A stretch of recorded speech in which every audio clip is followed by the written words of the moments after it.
Assalamualaikum warahmatullahi wabarakatuh. Waalaikumsalam. Alhamdulillah, sholatu wassalamu ala rasulillah, la haula wa la quwwata illa billah, amma ba'da.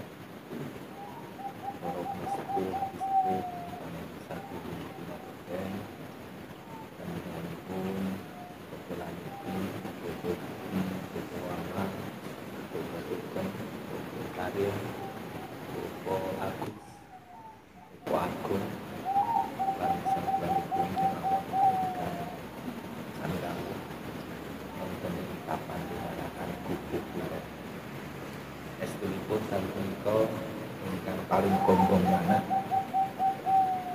paling berbahagia di kulon keranten Karawan Koro Ujung Bagu para sejawarawan,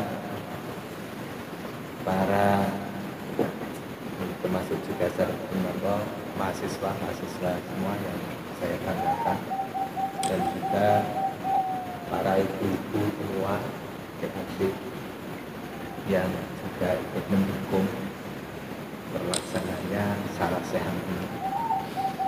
Lebih khusus tamu yang tidak kita duga-duga, Info-info tentang ngantor di Jakarta kada apa-apa. saking kelatan Tentang Blitar, info tentang waktu terawih. Insyaallah saya kirim sampai ke untuk teman-teman pertemuan-pertemuan yang kada akan apa-apa. datang juga kita harapkan Bapak Juga betul. di Raga Saya setuju. Rawuh ikut bergabung di Sarasehan ini. Saya yakin nanti akan dapat memberikan wacana horizon yang lebih luas buat kita semua. Kita tentu berharap bahwa apa yang beliau miliki itu patut kita terima dengan dengan tangan terbuka, dengan penuh harap. Mungkin juga Bapak dan menikah Bapak Agus ingkang selaku juru kunci belum budak lagi. Saya sangat berterima kasih dengan Wakil Parawuh dan Vicky, karena saya melihat juga beliau memiliki metode cara yang spesifik dan jarang dilakukan oleh orang, jarang dilakukan oleh adik-adik mahasiswa utamanya, mungkin dalam melakukan laku apa yang dilakukan oleh Pak Agus, Bapak Agus untuk adik-adik mahasiswa mungkin dari sisi tirakate burung pati keluar. Saya sendiri juga memahami itu. Nah, tema pada malam hari ini Asyura, tapi tadi telah banyak sekali kita dengarkan dari dalam uji, Koko Wawan, Koko Budi. Nah, saya tinggal menggarisbawahi kira dari apa yang telah disampaikan beliau. Asyura, utawi orang Jawi menyebut suro. Yang Jawa sering suka menyingkat, begitu ya, menyingkat terminologi yang datang dari luar. Asyura, jadi kata asalnya adalah Asyura. Asyura itu hari ke-10 kalau di Indonesia kan. Jadi tanggal 10 itu dikatakan Syura. Nah, dalam Islam, Asyura tanggal 10 itu yang dimaksudkan adalah bulan Muharram. Bulan Muharram, di mana bulan Muharram itu adalah salah satu dari 4 bulan yang dimuliakan oleh Allah. Nah, itu secara normatif ada di dalam kitab suci. Jadi mulai Dzulqa'dah, Dzulhijjah, Dzulhijjah, Muharram, dan kemudian Rajab. Jadi ada 4 bulan yang dimuliakan, terpilih. Itu di dalam teks Arba'atu Ashhur. Jadi ada empat bulan. Nah, secara normatif memang Al-Quran mengajarkan bahwa Muharram itu adalah bulan yang istimewa. Ada apa dengan Asyura itu? Nah, ini kemudian banyak sekali spekulasi begitu, sekaligus kemudian secara oral ini dibicarakan banyak orang, sehingga karena banyak sekali yang melakukan pembicaraan tentang itu, maka kemudian itu dipahami sebagai sesuatu yang kemudian diimani. Nah, ada banyak sekali peristiwa di tanggal 10 atau kemudian orang menyebut Asyura itu disandarkan kepada kemenangan para rasul, utamanya kemenangan para rasul. Terutama lagi adalah kemenangan para rasul yang termasuk di dalam kategori Rasul Ulul Azmi. Tentu harus kita sampaikan juga bahwa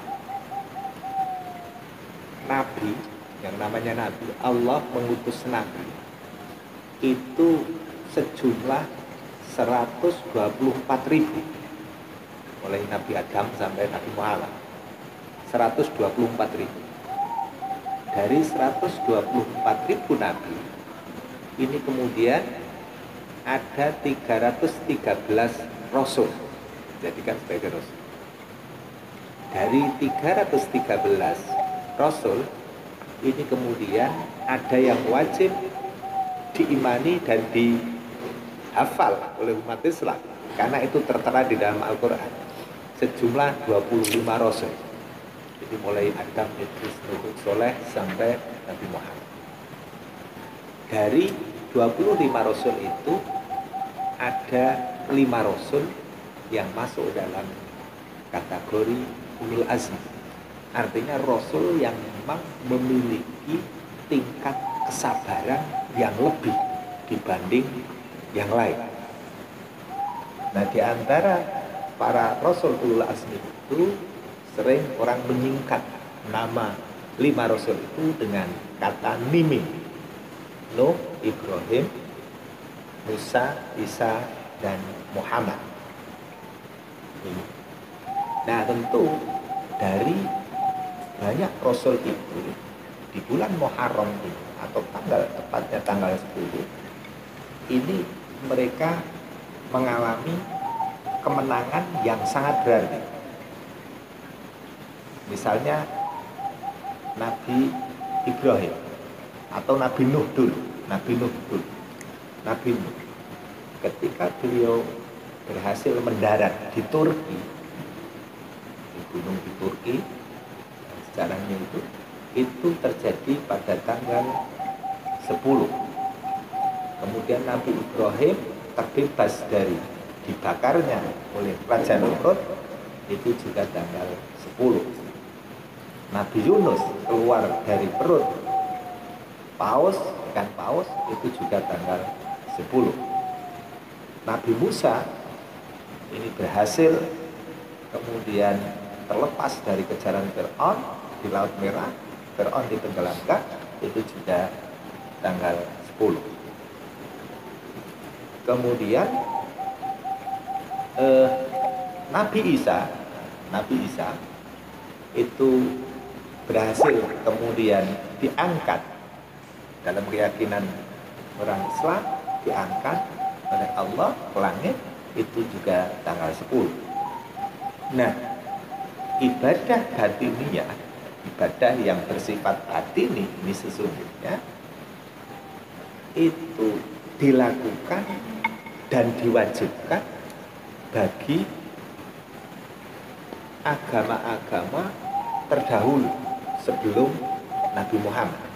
Jadi mulai Mbah Adam sampai kemudian Nabi Muhammad, ini semuanya memiliki syariat laku batin. Wujudnya apa? Laku batin itu tidak lain adalah perintah puasa. Jadi ternyata perintah puasa itu sebagaimana termaktub di dalam ayat itu jelas menjelaskan bahwa puasa itu diwajibkan tidak hanya untuk umat Muhammad, tapi umat-umat sebelum Muhammad semua kewajiban melaksanakan puasa sebagai laku batin. Mengapa puasa itu dikatakan sebagai laku batin? Karena ternyata yang namanya puasa itu salah satu amal yang hanya bisa diketahui pribadi orang yang menjalankan dan Tuhan saja. Jadi itu laku batin. Itu puasa. Berbeda dengan sholat. Sholat itu ya hubungan manusia dengan Tuhan, tetapi sholat itu sendiri, tingkah laku sholat itu sendiri, itu bisa dilihat oleh orang. Jadi itu ada unsur lahirnya. Kalau puasa tidak. Puasa itu yang tidak puasa dengan yang puasa itu ya podo aja gitu kan, enggak kentara gitu. Itu laku batin. Jadi kalau orang tidak melaksanakan puasa Ramadan itu pura-pura puasa, itu orang lain enggak akan tahu juga gitu. Itu memang termasuk laku. Nah, dan ternyata orang Jawa itu kalau berhubungan dengan laku batin itu luar biasa, benar-benar mengenaki. Jadi mengedepankan laku batinnya itu, laku batin. Nah ini ternyata laku batinnya yang dilakukan oleh orang Jawa itu juga dilakukan dan juga dicontohkan oleh yang saya paham oleh Insinyur Soekarno. Itu laku batinnya kan ternyata luar biasa Insinyur Soekarno itu. Di dalam pencariannya kepada Tuhan, ternyata dalam menemukan Tuhannya itu, laku batiniahnya Soekarno itu lebih pada laku batin, lebih pada tirakat. Saya begitu, lebih pada laku batinnya. Jadi kesadaran nuraninya ya begitu. Yang sifatnya batini, bukan lahiriah. Maka sementara orang ada yang kemudian memahami Insinyur Soekarno itu dalam perilaku syariatnya ini dibahasakan tidak begitu kentara, tidak begitu terlihat untuk laku syariat dalam pengertian laku apa? Amalia. Berarti lebih mengedepan. Maka beliau menyimpulkan bahwa mendekati Tuhan itu aspek batiniahnya itu yang lebih. Nah ini ternyata beliau itu memahami betul tentang apa yang diajarkan oleh Pakubuwono IV, Mangkunegara IV di dalam Medatama. Dalam Medatama itu diajarkan 4 sembah ya. Sembah Raga, sembah Cipta, sembah Jiwa, sembah Rasa. Terakhir, sembah Rasa. Dan beliau juga sangat mengagumi Pakubuwono IV di dalam Mulang Rehna. Ini di dalam fotokopian itu. Nah di samping itu ternyata di bidang tasawufnya, ketasawufan, jadi Insinyur Soekarno itu merujuknya juga merujuk kepada tasawuf yang memang diajarkan di pesantren di seluruh Indonesia. Nah apa yang istimewa dari Nabi Ibrahim itu dibanding yang lain? Apa yang paling istimewa? Ternyata lahiriah dari Nabi Ibrahim itu, beliau itu dikenal sebagai Rasul, sebagai Nabi yang paling gemar berderma, paling gemar sedekah. Itu Nabi Ibrahim. Paling gemar sedekah itu Nabi Ibrahim. Bahkan di dalam riwayat kitab-kitab klasik, kitab kuning itu di sana diceritakan bahwa Nabi Ibrahim itu kalau mau dahar, kalau mau makan itu selalu mencari teman, selalu mencari tetangga, selalu mencari teman, mencari teman. Itu dia. Maka sampai Nabi Ibrahim itu dalam lariknya dijelaskan beliau itu pernah berkorban 1000 kambing dan 100 unta. Maka umatnya itu sangat kagum dan terheran-heran. Sedekah kok semono gede ini, semono akeh. Saya kira orang Tulungagung belum pernah ada yang sedekah itu. 1000 kambing dan 1000 unta. Itu sekali sedekah, artinya berkorban. Saking banyaknya pengorbanan beliau begitu waktu itu sampai kemudian malaikat itu dalam sejarah ini sampai malaikat itu heran, gumun, mengagumi lumane Nabi Ibrahim. Lalu keluarlah ucapan Nabi Ibrahim, yaitu ucapan Nabi Ibrahim, jangankan saya itu berkorban harta benda saya, seandainya saya itu diberi atau dikaruniai seorang anak dan disuruh menyembelih, akan saya sembelih. Waktu itu belum punya anak. Nabi Ibrahim itu sampai umur 70 sampai umur 80 belum punya anak. Itu cerita.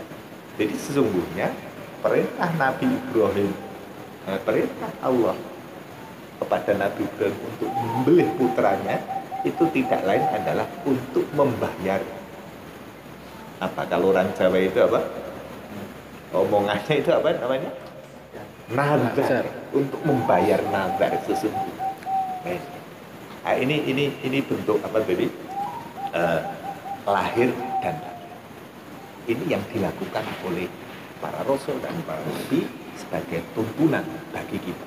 Maka untuk keseimbangan lahiriah batiniah inilah yang kemudian dipahami sebagai garis vertikal dan garis horizontal yang dalam bahasa agama sering disebut sebagai hablum minallah dan hablum minannas. Hablum minallah dan hablum minannas.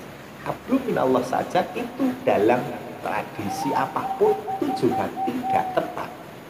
Nah, hablum minallah saja itu tidak tepat. Kenapa?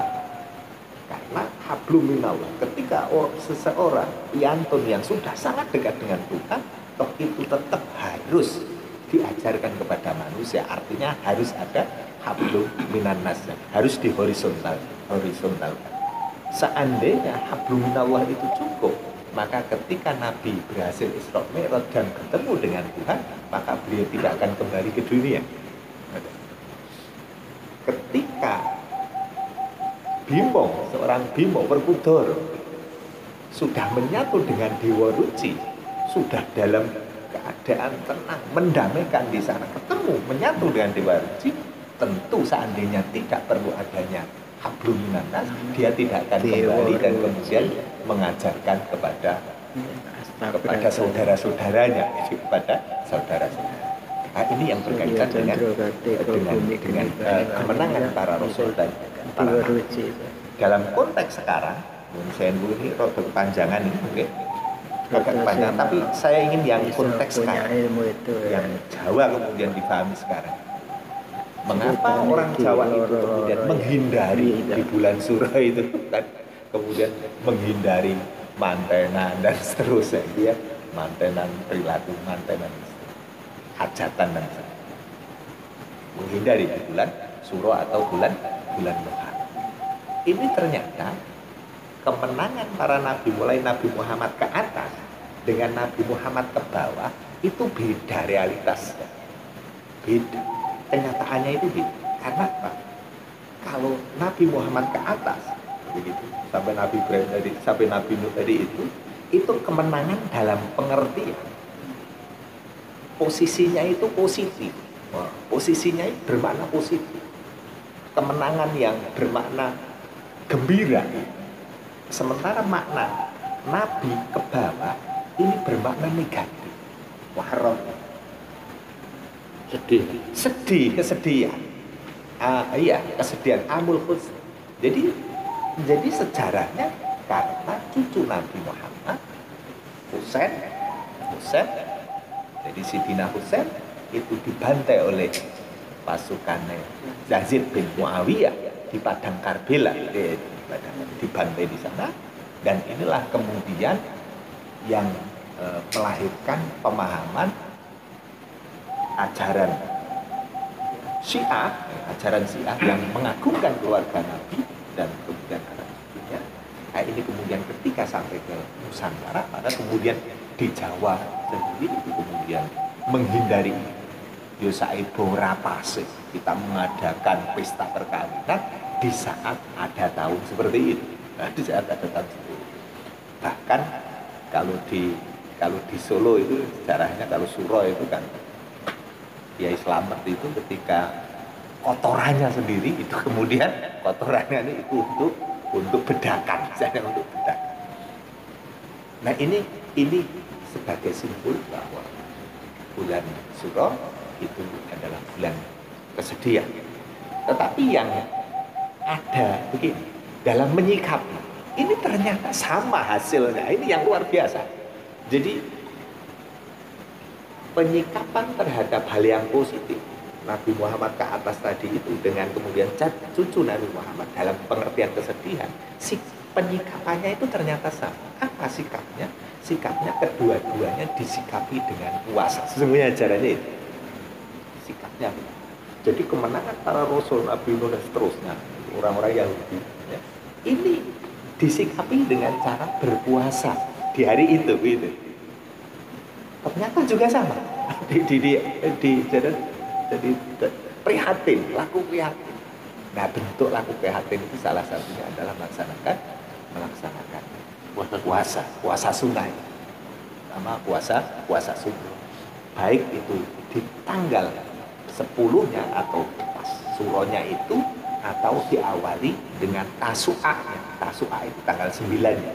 Nah, tanggal 9. Nah, ini apa? Berarti kedekatan. Mengapa ada kedekatan semacam itu? Yang saya pahami dari 124.000 nabi. Ini saya yakin bahwa dulu di Pulau Jawa itu juga pasti ada nabi. Itu saya yakin. Itu saya yakin. Maka ketika ajaran Islam datang ke Nusantara ini, sesungguhnya ajaran moral itu memiliki sisi kesamaan. Bahkan kalau kemudian kita melihat, kita tarik kepada ayat-ayat alam, gitu kan? Ayat-ayat alam ini ternyata luar biasa. Kondisi Nusantara ini sebagai gambaran surgawi itu sesungguhnya adanya ya di Nusantara, utamanya Pulau Jawa ini. Tapi ini sesungguhnya hal yang